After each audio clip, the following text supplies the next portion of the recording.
जय हिंद, जय भारत। आज हम बात करने वाले हैं एक ऐसे करंट मुद्दे के बारे में जिसका नाम है अग्निपथ भर्ती योजना। लेकिन इस अग्निपथ भर्ती योजना ने पूरे देश को अग्निमय कर दिया है। तो ये बहुत जरूरी है ये जानना कि क्या है ये अग्निपथ योजना। तो चलिए जानते हैं अग्निपथ योजना के बारे में।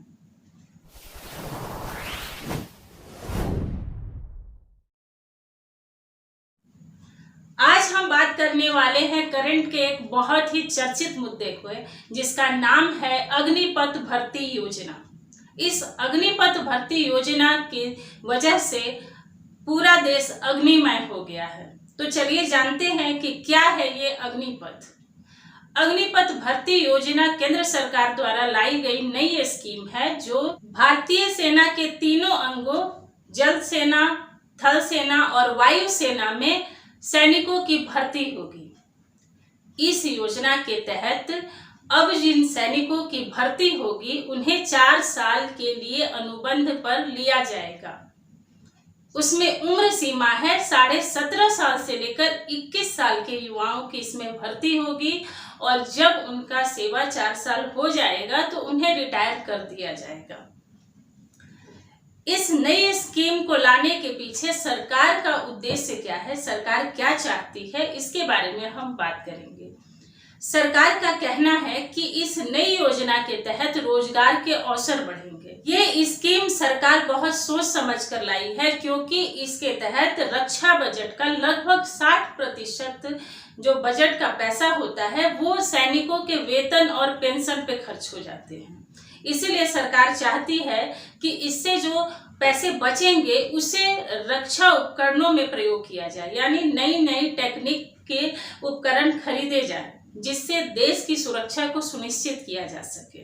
2 साल पहले सेना प्रमुख नरवणे जी ने ये साफ कर दिया था और ये संकेत दे दिया था कि अब हम लोग भर्ती की प्रक्रिया में कुछ नई व्यवस्था लाने वाले हैं। उन्होंने कहा था कि जब हम स्कूल और कॉलेज में जाते हैं, वहां बच्चों से बात करते हैं तो वो सेना के बारे में बहुत उत्सुकता से जानने की कोशिश करते हैं। वो ये जानने की कोशिश करते हैं कि किस तरह से सेना में बहाली की जाती है, लेकिन बहुत से बच्चे इसे एज अ करियर नहीं चूज करना चाहते। तो इन सब बातों को ध्यान में रखकर भी इस योजना को लाई गई है ताकि 21 साल के बाद जब बच्चे यहाँ से निकले तो उन्हें एक मोटी रकम दी जाए जिसके तहत वो या तो अपनी आगे की पढ़ाई कर सके या फिर वो कोई बिजनेस करें। सरकार का कहना है कि यहाँ से जो बच्चे रिटायर होंगे उन्हें पैरामिलिट्री फोर्स में वरीयता दी जाएगी। इसके साथ साथ प्राइवेट जॉब में भी उन्हें वरीयता दी जाएगी। इसमें क्या प्रावधान किया गया, इसमें सैलरी कैसे दी जाएगी, तो इसमें पहले वर्ष में आपको पहले साल जो आपको सैलरी मिलेगी वो 30,000 की सैलरी मिलेगी और आपको जितनी सैलरी दी जाएगी उसमें से लगभग 30% यानी 30% काट ली जाएगी और उतनी ही रकम सरकार के द्वारा दी जाएगी। यानी कि पहले वर्ष में आपको 30,000 सैलरी मिलेगी तो आपको हाथ में 21,000 रुपये मिलेंगे और आपके 9,000 रुपये कट जाएंगे। 9,000 रुपये सरकार भी ऐड करेगी। इसी तरह से 4 साल आपका जो है सैलरी बढ़ेगी, हर साल बढ़ेगी। चौथे साल में ये सैलरी जाकर 40,000 हो जाएगी और लगभग जब आप रिटायर होंगे उस समय तो 30% सैलरी आपकी सैलरी में से काटी गई थी और उतनी ही सरकार के द्वारा जमा की गई थी, वो राशि ब्याज सहित 12 लाख रुपये होगी जो आपके रिटायरमेंट के वक्त आपको दी जाएगी। इसके साथ इसमें प्रावधान किया गया है कि इसमें 48 लाख रुपए का बीमा किया जाएगा। यानी अगर सेवा के दौरान किसी की मृत्यु हो जाती है तो 48 लाख रुपए उनके परिजन को दे दी जाएगी। तो ये इसमें प्रावधान है। अब देश क्यों जल रहा है, युवा क्यों भयभीत है, क्यों चिंतित है, इस पे बात करते हैं। सबसे पहली बात कि इसमें जो नौकरी दी जाएगी वो सिर्फ 4 साल के लिए दी जाएगी। तो जीवन इतनी बड़ी है, 4 साल और 12 लाख रुपए में किसी का गुजारा नहीं हो सकता। तो जाहिर सी बात है कि बच्चे अपने भविष्य को लेकर जरूर चिंतित होंगे क्योंकि एक बार वो पढ़ाई करके मेहनत करके सेना में भर्ती होंगे और फिर 4 साल बाद वो रिटायर हो जाएंगे और 4 साल बाद फिर वो उसी सड़क पे खड़े हो जाएंगे जहां से वो चले थे। यानी कि बेरोजगारी की लाइन में वो फिर से खड़े हो जाएंगे। और बच्चे ये नहीं चाहते कि हम फिर से लाइन में लगे, बेरोजगारी की लाइन में लगे और दर दर नौकरी के लिए फिर से ठोकरें खाएं। देखिए, जो बच्चे पढ़ने में बहुत अच्छे हैं वो वहां से काम करने के बाद आकर भी अच्छे एग्जाम्स निकाल सकते हैं, उन्हें फाइनेंशियली सपोर्ट हो सकता है। लेकिन जो बच्चे पढ़ने में एवरेज हैं, या फिर एक उम्र होती है, या फिर जॉब करने के बाद बहुतों की पढ़ाई करने की इच्छा नहीं होती, तो वो फिर क्या करेंगे, वो फिर बेरोजगार रह जाएंगे। तो जाहिर सी बात है कि सभी को अपने भविष्य की चिंता होती है, इसीलिए आगजनी हो रही है, बच्चे इसका विरोध कर रहे हैं। तो चाहिए, सरकार को भी चाहिए कि इस पे वो अपनी मंशा जो है, अपनी बात जो है उसको स्पष्ट तौर से रखें। और देखिए, कभी भी कोई भी स्कीम बनाई जाती है तो उसके दो पक्ष जरूर होते हैं, एक निगेटिव पॉइंट होता है और एक पॉजिटिव पॉइंट होता है। ऐसा नहीं है कि इस स्कीम में सारी बातें जो है वो निगेटिव है या फिर सारी बातें पॉजिटिव हैं। समय के साथ बदलाव की बहुत जरूरत होती है, तो जरूरी है कि सेना भर्ती प्रक्रिया में बदलाव किया जाए। सरकार का यह मानना है कि इस योजना के तहत चुस्त दुरुस्त फुर्तीले जो हैं सैनिक बहाल किए जाएंगे और 25% को आगे रेगुलर किया जाएगा और बाकी 75% लोगों को रिटायर किया जाएगा। उन रिटायर लोगों को भी अर्धसैनिक बल में वरीयता दी जाएगी, यानी कि उसमें उनकी नौकरी होगी। इसके साथ साथ मध्य प्रदेश और उत्तर प्रदेश जैसे राज्य सरकारों ने यह कहा है कि जो भी लोग वहां से जॉब करके आएंगे, जो भी भर्ती प्रक्रिया से होकर आएंगे, उन्हें हम अपने यहाँ पुलिस भर्ती में वरीयता देंगे। ये अच्छी बात है, ये अच्छी शुरुआत है, लेकिन फिर भी बात वही हो जाती है कि फिर उनको आकर यहाँ फिर से एक कंपटीशन को फेस करना होगा।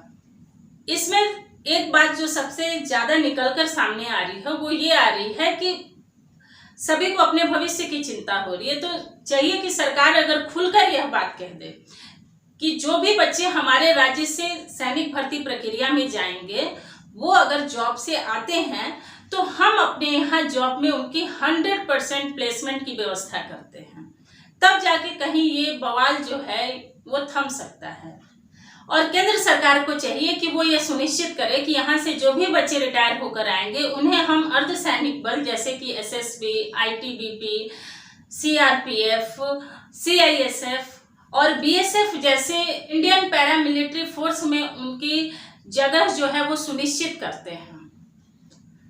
तो बच्चों को अपने भविष्य की चिंता समाप्त हो जाएगी और सभी इसमें खुशी से जाएंगे। तो जरूरत है इसमें संशोधन करने की, कुछ बातों को बदलने की, देखने की कि इसमें क्या संशोधन किए जा सकते हैं। देश जल रहा है, उसमें से सबसे ज्यादा जो जगह प्रभावित हो रहे हैं उसमें उत्तर पूर्व के राज्य हैं, जैसे कि बिहार, यूपी इत्यादि।